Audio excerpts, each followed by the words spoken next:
किसने भेजा था रशिया को अमेरिका की एटॉमिक प्रोजेक्ट की पूरा डिटेल्स? क्या क्लॉसफुक अकेले थे या और कोई था उसके पीछे? हाय गाइस, मैं हूं देवाशीष चक्रवर्ती और आप देख रहे हैं मेरा यूट्यूब चैनल छोटी छोटी बातें। फर्स्ट वर्ल्ड वॉर जो 1914 से लेकर 1918 तक चला था, उसके बाद पूरा दुनिया में मानो घातक हथियार बनाने का एक रेस ही शुरू हो गया था। जर्मनी ग्रुप में थे जर्मनी, ऑस्ट्रिया, जापान, इटली, और दूसरा ग्रुप में थे इंग्लैंड, फ्रांस, रशिया, बाद में अमेरिका।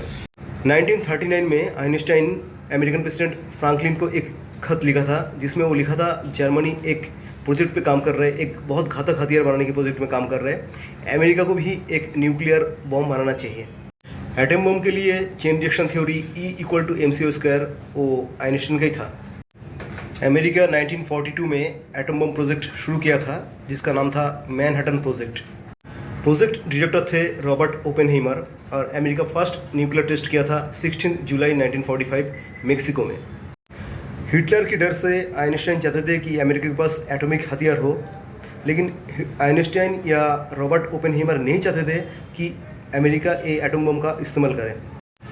लेकिन एटम बम बनने के बाद अमेरिकन प्रेसिडेंट ट्रूमैन जापान के ऊपर इसका इस्तेमाल किया 6 अगस्त 1945 हिरोशिमा में एंड 9 अगस्त 1945 नागासाकी में।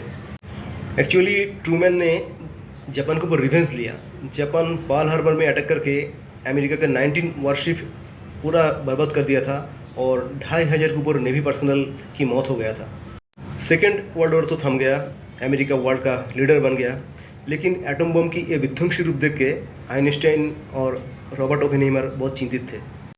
इसके महज 4 साल बाद 1949 में रशिया भी एटम बम बना लिया था, और वो बम फैटमैन की तरह था जो नागासाकी में फेंका गया था, और अमेरिका का डाउट हुआ और वो इन्वेस्टिगेशन चालू किया। 1950 में क्लॉस बुक्स को दोषी पाया गया और उन्हें अरेस्ट किया गया।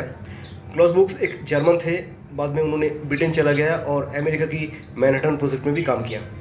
लेकिन इतनी बड़ी सीक्रेट प्रोजेक्ट की रिपोर्ट कैसे भेजा गया, इसके बारे में आज भी कोई ज़्यादा नहीं जानते, लेकिन कहा जाता है कि पूरा प्रोजेक्ट की रिपोर्ट 12 पेज में लिखा गया था। वो 12 पेज को एक पेज में लिखा गया और बाद में उसे फ़ोटो खींचा गया, और उस टाइम कैमरे में रील हुआ करते थे। वो नेगेटिव को पॉलीमर सिगरेट की पैकेट के अंदर भर के वो रशिया भेजा गया था। लेकिन आपको क्या लगता है, इतने बड़े सीक्रेट प्रोजेक्ट की पेपर लीक करना क्लॉस बुक्स का अकेले की बस की बात था, और इसके पीछे कोई और था, जैसे आइंस्टाइन या रॉबर्ट ओपेनहाइमर? ये तो राज है, अभी तक पता नहीं चला। बट जो साइंटिस्ट ने ये किया था, उनका एक उद्देश्य था कि वर्ल्ड में पावर का बैलेंस रहे, क्योंकि अमेरिका उस टाइम वर्ल्ड का लीडर बन गया था। वो चाहे तो कौन से भी कंट्री के ऊपर अटैक कर सकता था। अगर रशिया के पास भी एटम बम रहे तो एक बैलेंस रहेगा और वर्ल्ड में शांति रहेगा।